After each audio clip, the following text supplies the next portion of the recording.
இப்படியால் கைலை வாசன், ஈசன், ஜெகதீசன், பரமேசன், பிச்சாண்டி இப்படியெல்லாம் என்னுடைய பக்தர்கள் என எப்படி அழைக்கணும் என்று மனதார நினைக்கின்றார்களோ அத்துணை நாமதயங்களையும் பற்றி இந்த பாராய பிரபஞ்சத்திலே ஈக்கணை 84 லட்சம் ஜீவ வேதங்களுக்கும் படியழைக்கக்கூடிய பரம்பொருளாக சீரும் சிறப்போடும் வாழ்ந்து வருகின்றோம். அப்படி இருந்தாலும் அடு தினமும் என் மனையாளாக விளங்கும்படியாக பார்வதா தேவியை காண்பது வழக்கம் அல்லவா? இங்கு இன்றைய தினத்திலே எங்கு சென்றிருக்கிறார்கள் என்பது ஒன்றுமே தெரியவில்லை. அடு தினமும் பாமர் மக்கள் மட்டுமல்லாமல் அனைத்து ஜீவராசிகளுக்கும் படியளக்கும் முன்பதாகவும் படியளந்து முடித்த பிறகு என் உமையவளை சந்திப்பது வழக்கம். அப்படி இருக்கின்ற சமயத்திலே ஒரு நேரம் ஆணவம் கொண்ட பிரம்மதேவனாகப்பட்டவன் என் இடத்திலே ஓடி வந்தான். என் இடத்திலே ஓடி வந்து என்று நினைத்தான், அடே ஈசா, மும்மூர்த்திக்கும் முதன்மூர்த்தியாக நான் விளங்க வேண்டும். அப்படி என்று அவன் உரைத்த சமயத்திலே அவனை பார்த்து நான் என்ன உரைத்தேன், பிரம்மதேவா, மும்மூர்த்திக்கும் முதன்மூர்த்தியாக நீ விளங்க வேண்டும் என்றால் என்னுடைய சிரசினை எவர் ஒருவர் கண்டு வருகின்றாரோ அவரே மும்மூர்த்திக்கும் முதன்மூர்த்தி. அப்படி என்று நான் உரைத்தேன். அப்படி நான் உரைத்த வார்த்தை கேட்ட பிரம்மதேவனாகப்பட்டவன் மனதிலே சிறிதளவும் அச்சம் என்பதே இல்லாமல் என்னுடைய சிரசின் உச்சியை காண வேண்டும் என்பதற்காக அவனுடைய வாகனமாக திகழக்கூடிய அன்னப்பட்சியின் மீது அமர்ந்து என்னுடைய சிரசை காண்பதற்காக மேல் நோக்கி சென்று கொண்டே இருந்தான். அப்படி அவன் மேல் நோக்கி செல்ல செல்ல என்னுடைய சிரமாகப்பட்டது உயர்ந்து கொண்டே சென்றது. அப்படி சிறிது தூரம் சென்றவுடனே அந்த அன்னப்பட்சியாகப்பட்டது மூர்ச்சியாகி நின்று விட்டது. அது சமயத்திலே என்னுடைய சிரசிலே தாழம்புவால் அலங்கரிக்கப்பட்டிருக்கும். அப்படி இருக்கின்ற சமயத்திலே என்னுடைய சிரசிலே இருக்கக்கூடிய கங்கையானவள் என்னுடைய சிரசில் இருக்கக்கூடிய தாயம்பூவனை தட்டி விளையாட அந்த தாயம்பூவோ என்னுடைய சிரசிலிருந்து தவறி இந்த பூமியை நோக்கி அபயம் அபயம் என்று வந்து கொண்டே இருந்தது. அப்படி அபயம் என்று வந்த தாயம்பூவினை கை கொடுத்து காப்பாற்றினான் பிரம்மதேவன்.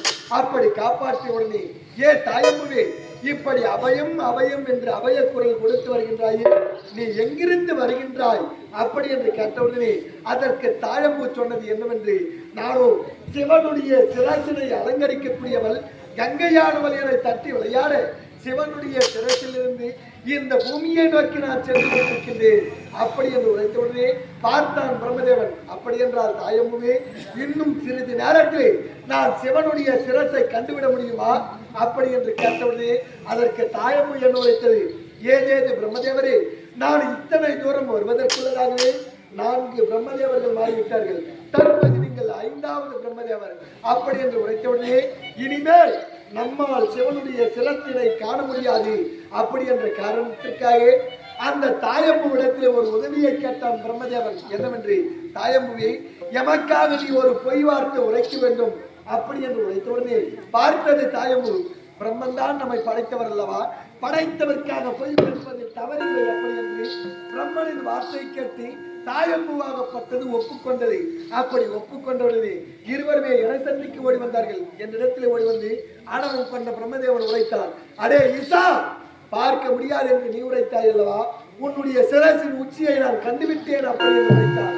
என்னுடைய சிரசினை கண்டால் எனக்கு என்ன தெரியாதா பிரம்மதேவா, என்னுடைய சிரசினை நீ கண்டுவிட்டேன் என்று உரைக்கின்றாயே, இதற்கு யார் சாட்சி என்று கேட்டவுடனே அருகாமல் இருந்த தாயம்பூவினை கரத்தை காட்டி, இதோ இந்த தாயம்பூவே சாட்சி என உரைத்தார். தாயம்பூவே, பிரம்மன் உரைப்பது உண்மையா என்று கேட்டேன். ஆமாம் சுவாமி என்று தலையசைத்தது தாயம்பூ. பிறந்தது கோபம். ஏ தாயம்பூவே, மலர்களிலே மிகுந்த நறுமணம் வீசக்கூடியவள்ளி, புனிதமான இடத்தில் இருக்கக்கூடியவள்ளி, அப்படி இருக்கின்ற சமயத்திலே எப்போது உன்னை படைத்த பிரம்மனுக்காக ஒரு பொய் வார்த்தை உரைத்தாயோ, இன்று முதல் மலர்களிலே நறுமணம் வீசக்கூடிய நீ எந்த ஒரு பெண்களும் கூந்தலிலே உன்னை சூடக்கூடாது அப்படி என்ற சாபத்தை உரைத்து, அது மட்டுமல்லாமல் நீ மலரக்கூடிய இடத்திலே கருணாகும் குடியிருக்க வேண்டும் அப்படி என்ற சாபத்தையும் உரைத்தேன். அது மட்டுமல்லாமல் பார்த்தேன் பிரம்மதேவனை, அடே பிரம்மதேவா, மும்மூர்த்தியில் நீ ஒரு மூர்த்தியாக இருக்கின்றாய். ஆனால் அற்ப பதவிக்காக ஆசைப்பட்டு எப்போது ஓடி வந்து என்னிடத்திலே பொய் வார்த்தை உரைத்தாயோ, இன்று முதல் இந்த பாராகிய பிரபஞ்சத்திலே உனக்கென்று ஒரு தனித்ததொரு ஆலயங்களே இல்லாமல் போக வேண்டும் அப்படி என்ற சாபத்தை பிரம்மனுக்காக கொடுத்தேன். அன்று நான் கொடுத்த சாபத்தால் தான் இது நாள் வரைக்கும் மலர்களிலே நறுமணம் வீசக்கூடிய மலரை தாயம்புவை எந்த ஒரு பெண்களும் தன்னுடைய கூந்தலிலே சுடுவது கிடையாது. இது நாள் வரைக்கும் இந்த உலகத்திலே பிரம்மனுக்கு என்று ஒரு தனித்ததொரு ஆலயங்களே கிடையாது. பிறகு பார்த்தேன் தாய்ப்பூவாகப்பட்டது என்னுடைய பாதத்தை வெட்டியது. சரி, என்னுடைய பாதத்தை வடிந்தபடியால் கிராமங்களிலே திரும்பியா செய்கின்ற சமயத்திலே காளிகாம்பாள் கரகம், கிராம தேவதை கரகம், மாரியம்மன் கரகம் என்று சொல்லக்கூடிய 3 கரகங்களை ஜோடிக்கின்ற சமயத்திலே காளிகாம்பாள் கரகத்தை உனைக்கொண்டு தயாரிக்க வேண்டும் அப்படி என்ற வரமனை கொடுத்து பிரம்மதேவன் பாதத்தை வெட்டினார். சரி, உனக்கும் ஆண்டிற்கு ஒரு முறை ஒரு பூஜை கொடுக்க வேண்டும் அப்படி என்று பிரம்மதேவனுக்கும் ஒரு வரமனை கொடுத்துவிட்டு இன்றைய தினத்தில் என் உமையவளை பார்க்க வேண்டும் என்று அவளுடைய வருகைக்காக வெளிமேல் வெளிவைத்து காத்திருக்கின்றேன். இதுநாள் வரைக்கும் என் உமையவளை காணவில்லை. காண வேண்டும் என்றால் தற்போதைய பஞ்சனைக்கு சென்று என் உமையவளை பார்க்க வேண்டும். அது மட்டுமல்லாமல் இதோ இந்த தாமனூர் கிராமத்திலே வேறு மதிப்பிற்கும் மரியாதைக்குரிய ஜடாமுனீஸ்வரர் குலதெய்வ ஆலயத்திற்காக சிறப்பான முறையிலே திருவிழா செய்து இந்த தாமனூர் கிராமத்திலே எங்களுடைய செஞ்சிக்கோட்டை இளஞ்சிட்டு நாடகம் என்ற குழுவினருக்கு நல்லதொரு முறையில் அழைப்பு கொடுத்தது மட்டுமல்லாமல் எங்களுக்காக அறுசுவையான உணவு ஏற்பாடுகள், அருமையான வேலை அலங்காரம், ஒளியும் மொழியும் ஏற்பாடுகள் அனைத்துமே செய்து கொடுத்த அந்த ஆலயத்தைச் சேர்ந்த குடும்பத்தார்கள் அனைவருக்குமே எங்களுடைய நாடக மன்றத்தின் சார்பாகவும் கிராமத்தின் பொதுமக்கள் அனைவருடைய சார்பாகவும் மனமார்ந்த நன்றியை தெரிவித்துக் கொள்கிறோம். அது மட்டுமல்லாமல் இந்த கிராமத்தின் சார்பாக கிராமத்தின் தலைவர், உபத்தலைவர், கவுன்சிலர்கள், வார்டு மெம்பர்கள், இளைஞர் நற்பணி மன்றங்கள், ஆடவர் மன்றங்கள், மகளிர் சுடபுரி குழுக்கள் மற்றும் பெரியோர் முதல் சிறியோர் வரை அனைவரும் ஒன்றாக சேர்ந்து இதோ எங்களது செஞ்சிக்கோட்டை இளைஞர் நாடாளுமன்ற குழுவினரை நல்ல முறையில் பாராட்டி 201 ரூபாய் அன்பளிப்பாக அளித்துள்ளார்கள். கிராமத்துறை சார்பாக அன்பளிப்பு அளித்த அனைத்து அன்பு நெஞ்சங்களுக்கும் மனமார்ந்த முறையில் நன்றியை தெரிவித்துக் கொள்கிறோம். அது மட்டும் அல்லாமல் ஜெகதீசன் கள்ளப்புலியூர் கிராமத்தைச் சேர்ந்த ஜெகதீசன் என்று சொல்லக்கூடிய ஐயாவர்கள் இதோ எங்களுடைய நாடக மன்றத்தில் பெண் நாடகமாக தாங்கி நடிக்கக்கூடிய பசுமலை கிராமத்தைச் சேர்ந்த தினேஷ் என்று சொல்லக்கூடிய அன்பு தம்பிக்காக 150 ரூபாய் அன்பளிப்பை அளித்துள்ளார்கள். ஐயா அவர்களுக்கும் மனமார்ந்த நன்றி தெரிவிக்கிறேன். அது மட்டும் இல்லாமல் ஒரு கிராமத்தில் ஒரு திருவிழா செய்யறதே பெரிய விஷயம் தான். ஏன்னு கேட்டீங்கன்னா ஒரு 10 பேரை ஒன்னா சேர்ந்து ஒரு செய்கை செய்யறது ஒரு சாதாரணமான விஷயம் கிடையாது. 10 பேர் சேர்ந்து ஒரு செயலை செய்யலான்னும் போது அதில் ஏதாச்சும் ஒரு ஆள் ஏதாச்சும் ஒரு குறை சொல்லுவாங்க. 10 பேர் சேர்ந்து ஒன்றா செய்கிறாங்கன்னு பாராட்டி பேச மாட்டாங்க. ஏதாச்சும் ஒரு குறை, அதாவது குறை இல்லாத செயல் எங்குமே கிடையாது. ஏன்னு சொல்லணும்னா பழங்காலத்தில் ஒரு கதை ஒன்று சொல்லுவாங்க. ஒரு துன்பத்திலே வாழ்ந்த மனிதன் ஒருவன் என்னடா அது நம்முடைய வாழ்க்கை இவ்வளவு துன்பத்திலும் இன்பத்திலும் இன்பம் என்றே இல்லாமல் இவ்வளவு கஷ்டத்துல நம்ம வாழணுமே, இனிமே இந்த உலகத்துல நம்ம வாழவே கூடாது, இனிமே நம்ம செத்துடலாம் அப்படின்னு ஒரு முடிவெடுத்து இரவு 8 மணிக்கு சரி நம்ம சாக போற நேரத்துல இனிமேலாவது நமக்கு நல்ல நேரம் வருமா அப்படின்னு சொல்லிட்டு ஒரு ஜோசிக்காரர்கிட்ட போய் கேட்கறாங்க. அப்படி ஜோசிக்காரர்கிட்ட போயிட்டு தன்னுடைய ஜாதகத்தை கொடுத்து அவன் ஜோசிக்காரன் போயிட்டு அந்த ஜோசிக்காரன் அந்த மனுஷனை பார்த்து சொல்லி அனுப்புறதுப்பா உன் ஜாதகத்தை கணிச்சு பார்த்தேன், அது முழுமையான விளக்கத்தை நான் சொல்ல முடியாது, அதனால இந்த இரவு 8 மணிக்கு வீட்டுக்கு போ, காலையில் 8 மணிக்கு வீட்டுக்கு வா, நான் உன்னுடைய இனி வரும் காலத்தை பற்றி உனக்கு நான் தெளிவாக சொல்கிறேன், இனி வரும் காலத்தில் நீ எப்படி இருப்ப ஏதாவது சொல்கிறேன் அப்படின்னு சொல்லிட்டு அனுப்பி வச்சிடலாம். அப்படி என்னடா இது நம்ம நம்முடைய எதிர்காலத்தை பற்றி தெரிஞ்சுக்கலான்னு ஒரு ஜோசிக்காரர்கிட்ட வந்தோம்.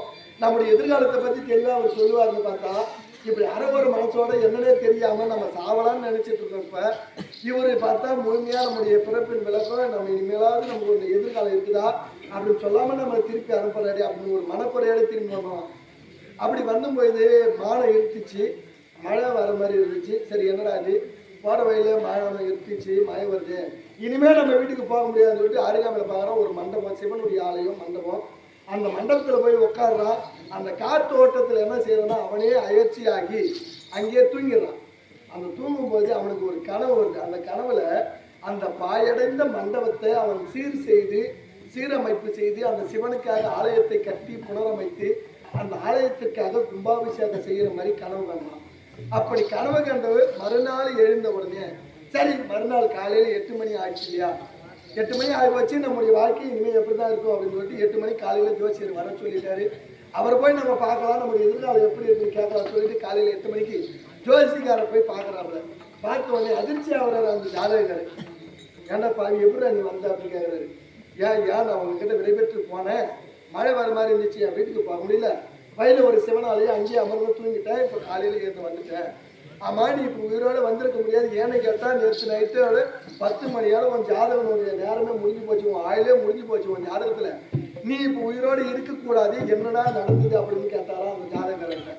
ஐயா நான் அந்த மாதிரி போனேன், உட்காந்து தூங்கினேன், என்னுடைய கனவிலே அந்த சிவனுடைய ஆலயத்தின் மண்டபத்தை புனரமைத்து அந்த சிவனுக்காக கோவிலை கட்டி நான் கும்பாபிஷேகம் செய்வது போல நான் கனவு கண்டேன் அப்படின்னு சொன்ன உடனே அந்த ஜோசிகார் சொன்னாங்க, பாவி இப்பேற்பட்ட கனவிலே நீ கும்பாபிஷேகம் செய்வதை போல கனவு கண்டதால அந்த ஈசன் மனமகிழ்ந்து உன்னுடைய ஜாதகத்தை மாற்றி அமைத்து உனக்கு உயிர் பிச்சை அளித்திருக்கின்றாய். இனி முதல் கொண்டு உனக்கு இறப்பது கிடையாது.